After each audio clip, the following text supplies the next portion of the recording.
I'm Oliver, and what you're about to hear is a glimpse beyond the veil of this world.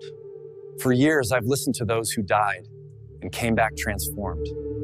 I share their voices sofer, exactly as they told them. These are not fantasies. They are lived truths, encounters with something greater, divine, terrifying, or both.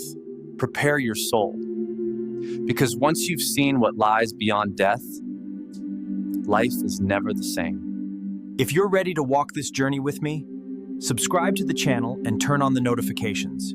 You won't want to miss what comes next. There are moments in life when something inside you shifts, not slowly, not gently, but in a single breath. For me, that moment came in the most unexpected way. My name is Nathan Weiss, and for most of my life, I was a man of unwavering certainty. I was a rabbi, a scholar, and a teacher of Torah. I didn't just believe what I preached, I embodied it. Or at least, I thought I did. But what I'm about to share with you isn't a theological argument or a debate. It's the account of something that happened to me, something that broke my pride and reassembled my soul. This is not about religion versus religion. This is about blindness versus truth, fear versus freedom. And if you've ever dared to ask questions you weren't supposed to, this story might resonate more deeply than you expect. Growing up in the heart of Brooklyn, in a tightly woven Orthodox Jewish neighborhood, everything in my world made perfect sense, or so I believed. From the time I could walk, I was surrounded by tradition. Every street corner echoed the chants of morning prayers, and every home radiated with the warmth of Shabbat candles. My parents were devoted Jews, people of depth and sincerity. My father, Eliyahu Weiss, was a man of few words but immense spiritual weight. My mother, Miriam, was known for her gentleness, her hands always busy, her lips whispering psalms in Yiddish. They lived the Torah, not as a book, but as a breath, a rhythm, a way of being. Our home was filled with mezuzahs, Hebrew texts, and unspoken expectations. We didn't question, we obeyed. That was the way, that was survival, and I wore it like a badge of honor. By the time I was 10, I could recite passages from memory that most adults struggled with. The rabbis at the yeshiva noticed me early. They called me the flame because of how I burned through studies with hunger. At first, I studied to honor my father. Then, I studied to outshine the others. By 16, I was debating theology with men twice my age. At 18, I earned respect in rabbinic circles. And by 25, I had received smisha, my rabbinic ordination. I led prayers with power. I taught Torah with confidence. My words held weight. But behind all of it, there was a shadow growing. A subtle whisper that maybe, just maybe, I loved the applause more than the truth. But I ignored it. Because doubt had no place in my world. Doubt was dangerous. Doubt meant weakness. Inside, though, there was something I couldn't suppress. A quiet hunger for something deeper. I didn't know what it was, and I didn't dare give it a name. But I felt it most on Saturday nights when the candles had burned low and the streets were silent. I'd stand by the window and stare into the night, wondering why I felt so hollow after a day of such supposed holiness. I told myself I needed to pray more, study harder, lead better, but nothing filled the ache. I buried it beneath sermons and scripture. I hid it behind rituals. I locked it away with a smile and a nod. On the outside, I was everything a rabbi should be. On the inside, I was starting to come undone, and I was too afraid to say a word. People looked up to me. They brought me their doubts, expecting answers, and I gave them the ones they wanted. Not necessarily the ones I believed, but I thought that was part of the role. A rabbi isn't supposed to question. A rabbi is supposed to affirm, reinforce, defend. So I defended with passion, especially when it came to Christianity. To me, Christians were not only wrong, they were dangerously misled. I had no room in my worldview for Jesus. He was a symbol of betrayal, a wound in Jewish history, a name that did not belong in our prayers. I spoke out against him openly. I warned others not to be deceived. I studied counter-missionary arguments with precision. I made it my mission to shut that door for good. It wasn't just theology for me, it was war, a spiritual war. And I was convinced I was on the front lines. My lectures were sharp, my tone was absolute. I confronted missionaries in public debates. I exposed inconsistencies in the New Testament. I stood with my people and declared truth as we knew it, and I was proud of it, maybe too proud, because slowly I stopped seeing people. I saw positions. I stopped listening. I just waited to speak. Every conversation was a battlefield, every disagreement a threat. I didn't notice how alone I was becoming. Or maybe I did. Maybe that's why I shouted louder. Maybe the louder I got, the less I had to hear the silence inside me. My wife, Yael, was loyal, strong, but I could see the tension in her eyes when I came home after another confrontation. She never said much, but I knew she wondered if all this zeal was really necessary. My daughter Miriam adored me.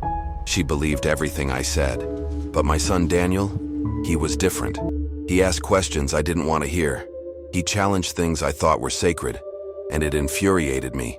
I didn't see a child searching for meaning. I saw rebellion. I saw defiance. And in my pride, I crushed it. I told him to stop questioning. I told him to obey. I used the Torah like a weapon, not a guide. I wanted control, not conversation. Looking back now, I see how much of my faith was fear in disguise. I was terrified of what might happen if I allowed just one crack in the wall. I believed my entire identity would collapse. So I built it stronger, tighter, taller. I was a fortress.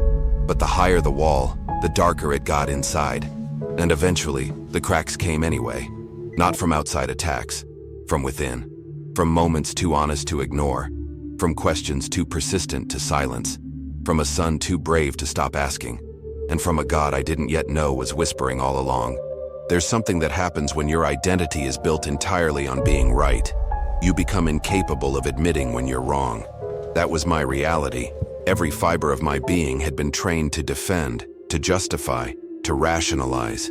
Even when I started to feel that my faith was more performance than truth, I doubled down. I started preaching harder. I studied longer. I added even more restrictions to my daily life, thinking maybe if I could just be more devout, the emptiness would go away. But it didn't. The applause still came, the reverence still followed, but the silence in my soul grew louder with each passing day.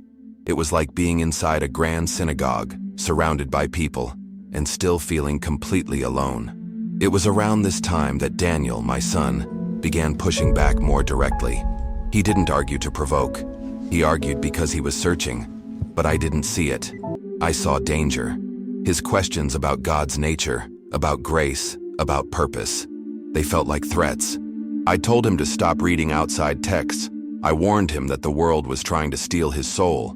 But inside, I was beginning to realize the real thief was something within me. I was afraid of losing control, not just over him, but over the version of reality I had spent my whole life curating. If his questions were valid, then my answers had to be wrong, and I wasn't ready to admit that. Not yet. One night, after a particularly heated exchange, he looked me in the eye and said, "You're not defending God, Dad. You're defending your power." It felt like being hit in the chest, but I didn't let it show. I dismissed him, told him he didn't understand the weight of responsibility I carried. But the truth was, I couldn't admit how right he was. That night, I went to my study and opened the Siddur like I had done thousands of times before, but the words wouldn't speak to me. I stared at them. I whispered them. I even cried over them, but they felt dead, hollow, and I realized for the first time that I wasn't praying anymore. I was just repeating what I thought I was supposed to say. That silence in prayer was the beginning of my unraveling. At first, I blamed exhaustion, stress, the pressure of leading a congregation. I told myself it would pass. I just needed rest. But deep down, I knew better. I wasn't just tired. I was disconnected. Disconnected from the God I claimed to know. Disconnected from my family. Disconnected from myself. I started to avoid solitude. I filled my calendar with meetings, home visits, speaking engagements, anything to keep me from being alone with my thoughts. But even surrounded by people, I couldn't escape the gnawing emptiness inside. It was consuming me, one unanswered prayer at a time. Then came that Saturday. The sanctuary was full. The air was thick with heat and anticipation. I was mid-sermon, preaching on the coming of the Messiah from the book of Isaiah.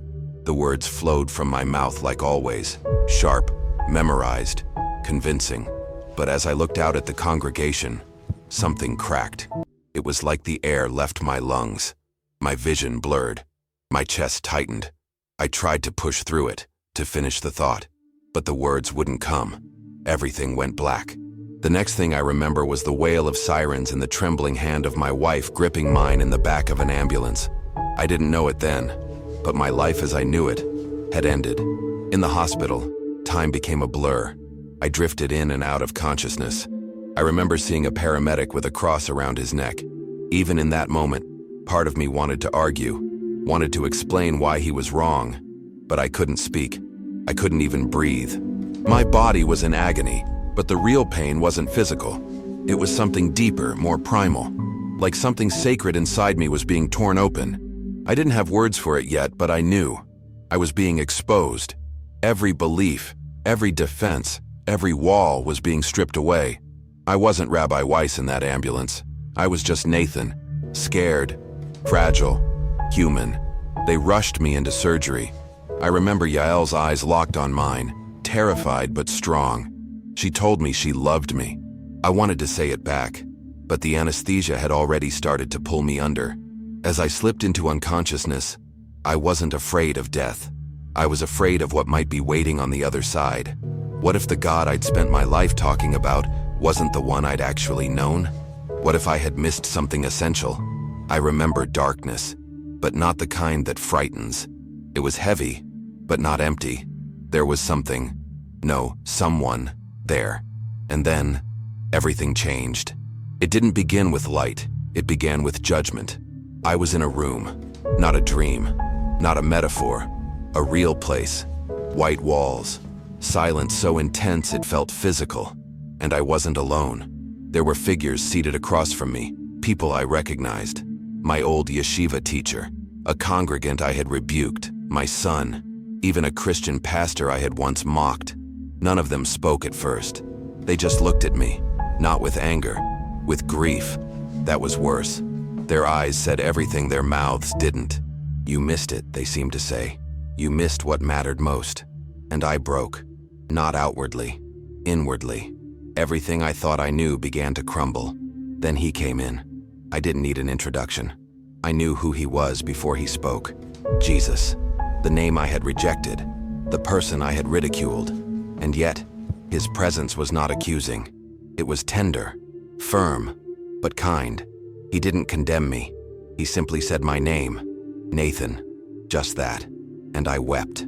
I tried to argue, to explain, to recite Torah, tradition, history. But the words felt childish. They fell apart as they left my mouth. I had nothing. I was nothing. But still, he stood there, with scars on his hands and love in his eyes. And then he said the words that shattered me. I died for you, even when you hated me. I saw it, not in a vision, like a memory that had never been mine but was more real than anything I'd lived. A hill, a cross, blood, pain, and love, indescribable love. It wasn't religion. It wasn't ideology. It was sacrifice. For me, for every time I used God to build walls instead of bridges, for every soul I had turned away, for every prayer I had prayed for performance. In that moment, I knew. He wasn't an idea. He wasn't a deception. He was the truth. The truth I had spent my whole life trying to silence. And still, he forgave me. He invited me to follow, not with force, with grace. And I said yes, not because I understood everything, but because I couldn't deny what I had just seen. When I woke up in the hospital, the sterile light above me was almost unbearable. Machines beeped softly at my side. My throat burned. My body ached. But none of that mattered, because I remembered every word, every look, every moment in that room beyond death. I remembered Jesus. I remembered his voice. Follow me, he had said. And now I was alive. But everything else felt dead. My reputation, my certainty, the version of myself I had so carefully built. Yael was there, her eyes red from crying. She held my hand and whispered psalms. I tried to speak. The words barely formed, but I said it anyway. Yael, I saw him. Jesus, he is the Messiah. Her face changed. Confusion, fear, grief, and I understood. I had just set fire to everything we had known. The doctors told me I had been gone for over 3 minutes. My heart had stopped. They had used a defibrillator to bring me back. They were amazed I was alive, but I wasn't amazed. I knew why I had returned, not for a second chance at life, but for a mission. I had been shown something undeniable, and it demanded a response. But how do you explain something so sacred, so shattering, to a world that doesn't want to hear it? I tried to tell Yael, tried to walk her through what I saw, what I felt, but the wall between us grew. "You're confused," she said. "You're not yourself." But I was. For the first time in my life, I was truly myself. I was free and terrified because I knew what this meant. That night, I couldn't sleep. I lay in the hospital bed staring at the ceiling, whispering, "Jesus, help me, help her, help them see." A chaplain had left a small New Testament on the table beside me. I had never touched one before. I picked it up with trembling hands and turned to the Gospel of John. I read slowly, carefully, expecting to feel disgust or rejection. But what I felt was familiarity. The words were foreign but struck like home. It was as if my soul had always known these truths. I read for hours, through John, through Romans, through Revelation. I wasn't analyzing. I was encountering. This wasn't doctrine. It was a person. I cried. I prayed, not from memory, not in Hebrew, but from my heart. And I heard him again, not audibly but deeply. He was there. When I was discharged, nothing looked different, but everything was. Brooklyn hadn't changed. Our apartment was the same. The mezuzah still hung on the door. The Shabbat candlesticks still sat in their place. But I couldn't return to who I had been. I stood in my study, surrounded by Hebrew texts, by volumes I had once revered, and I couldn't open them. Not because they were false, but because I had seen what they pointed toward, and I had missed it. Every page now reminded me of what I had ignored. I felt sorrow, not bitterness, not anger. Sorrow for my pride, for the people I had misled, for the way I had confused tradition for truth. I sat on the floor and whispered again, "Jesus, show me obedience. Show me how to begin." I knew I couldn't pretend. I knew I couldn't lead a congregation while hiding a truth that had shattered my heart. So I called Ben, my assistant rabbi. We met with the synagogue board, 7 men I had worked with for 2 decades. I told them everything, not just about the hospital, about the years of doubt, about the hunger, about the silence, and about the voice that called my name. At first they were confused, then angry, then horrified. "You're abandoning us," one said. "You're destroying everything you built." I didn't fight. I had already stood in a higher courtroom. I had already surrendered. I signed the resignation papers in an office that smelled like old coffee and loyalty long gone. I left my talent on the table, and I walked away. The news spread like fire. Friends stopped calling. People crossed the street to avoid me. Yael tried to be strong, but she was unraveling. She cried at night, clinging to the same cedar she had used since our wedding. "We've lost everything," she said. "The synagogue, our name, our life." Miriam, my daughter, screamed in rage. "You're not my father anymore, you're a Christian." And Daniel? He said nothing, but his silence said everything. I felt like I was watching my world collapse from the inside out. But strangely, I had never been more anchored, because even as everything fell apart, Jesus remained. I clung to his voice. "You will gain me," he had said, "and I am enough." I repeated those words every day, through tears, through trembling hands, through the grief of everything I had lost. I found a small church tucked between a laundromat and a pharmacy in Flatbush. Nothing special from the outside. Inside, the carpet was worn, the benches creaked, and the air smelled like pine and hope. The pastor was a Southern man named Tom. He looked me in the eye and said, "Welcome home, Nathan. God's been waiting." I sat in the back on that first Sunday, not knowing what to expect. But when the music started, something broke inside me. The words of the hymn gripped my soul.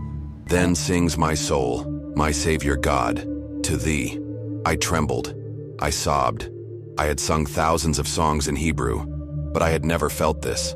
I wasn't singing to a tradition. I was singing to a person. The person who had met me in death. The person who had forgiven me. In the weeks that followed, I asked to be baptized. The water was cold. the ceremony simple. But when Pastor Tom said, "You've been born again in Christ," I felt something lift from me. The people clapped. A few whispered, "That's the rabbi who changed," I heard. But I didn't care. Jesus was my truth now. I began studying the book of Acts with Pastor Tom. I saw Paul, once Saul, who had persecuted Christians, become their greatest voice. For the first time, I saw myself in Scripture. I wasn't an outsider. I was part of the story. I fell to my knees nightly, whispering, "Jesus, I've lost so much. Please give me strength." And he did. Not always in ways I expected, but in quiet, steady peace. I was learning to live by grace, one breath at a time. I don't know what brought you here today. Maybe you're searching for something you can't quite name. Maybe you've spent your whole life inside a system that taught you answers, but never gave you the space to ask your questions. Maybe you've carried doubt like a secret shame, hidden behind a mask of confidence. Or maybe you've never even considered that the God you were told to fear might actually be the one who loves you most. Wherever you are, I want you to hear this clearly. You don't have to die to discover the truth. I did, but you don't have to. You can begin now. You can ask. You can seek. You can knock, and the door will open.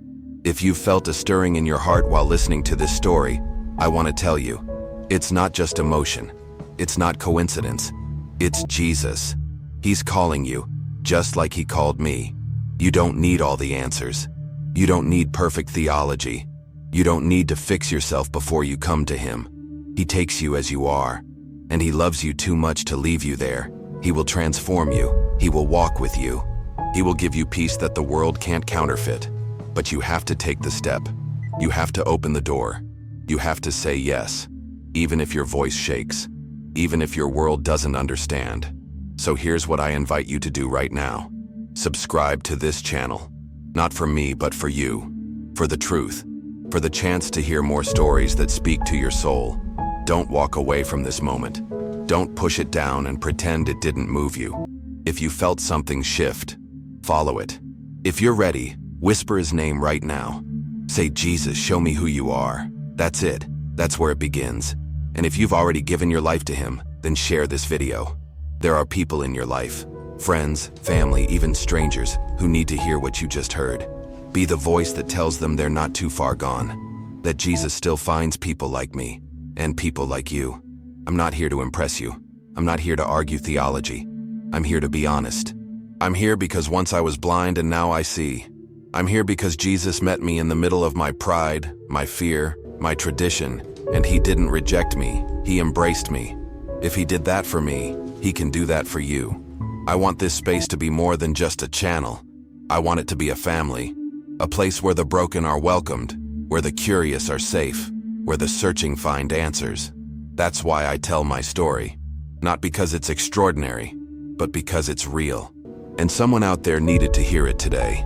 If that's you, don't leave without saying something. Leave a comment, ask your questions, tell me your story. You don't have to have the right words. Just be honest. If you need someone to pray with you, I'm here. If you're wondering what comes next, I'll walk with you. You're not alone. Not anymore. Jesus is closer than your next breath, and this community is walking the same road you're on. So stay connected. Keep listening. Keep seeking. Because this is only the beginning. If you want to take a first step in faith, open a Bible. Start with the Gospel of John. Don't read to dissect. Read to discover. Read like your soul depends on it. And if you've been sitting in silence for too long, thinking no one would understand, let today be the day that changes. There's a reason you're still here. A reason you're still breathing. A reason you heard this message. Don't waste it. Follow him. Surrender your pride. Lay down the mask. And let the real you come alive. Thank you for staying with me until the end. Thank you for letting me be honest. Thank you for opening your heart, even just a little. This isn't the end of our conversation. This is just the start of something deeper. I'm not going anywhere. I'll be right here, continuing to share, to pray, to walk this journey with you. Until next time, stay open, stay brave, and follow the truth wherever it leads. Because the truth has a name, and his name is Jesus.